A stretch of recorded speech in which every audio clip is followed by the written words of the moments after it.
while integrating time quality management principles to maintain safety and service.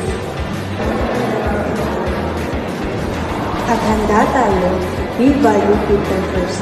Our mission is to protect our employees and customers while ensuring quality service. During an earthquake, we follow strict safety protocols. First, we drop, cover, and hold. Once it's safe, we evacuate calmly using designated exits.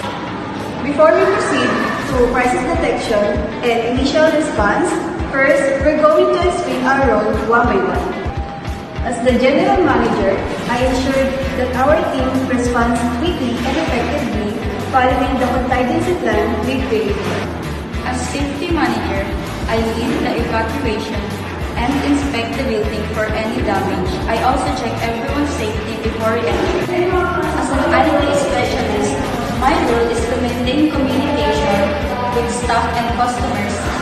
I switch to emergency system and make sure our online platform provides updates.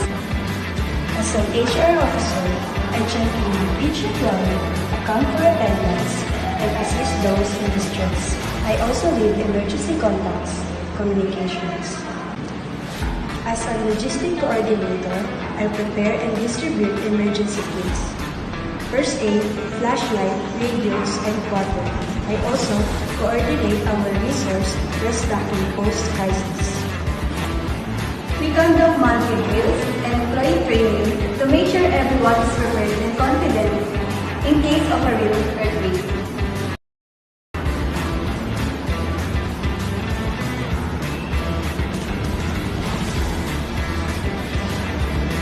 Everyone, drop, cover, and hold. It's not a drill. Stay calm.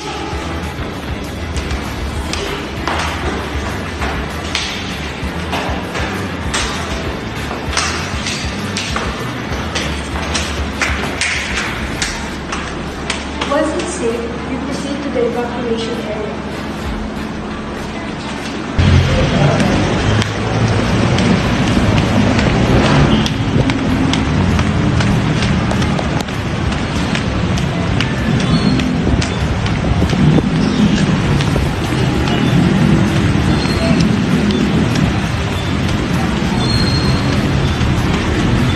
Let's do a head count and injury check.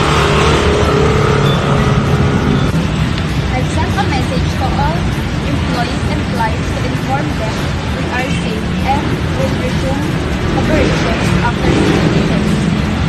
Minor damages are reported. Operation will close until Thanks to regular drills and training, our employees knew what to do. This is part of our employee involvement strategy. Our customer focus ensures clients stay informed and supported even during a crisis. We check and restock emergency kits monthly as part of our quality assurance. And we're always improving. After every drill or real event, we evaluate and update our plan. That's continuous improvement. Preparedness isn't optional, it's essential. Sa Handa Tayo, ligtas, handa at maasahan. be proactive, train, communicate, improve. Because when disaster strikes, teamwork, quality save lives. Thank you for watching and remember, handa tayo, always ready, always safe. Bye!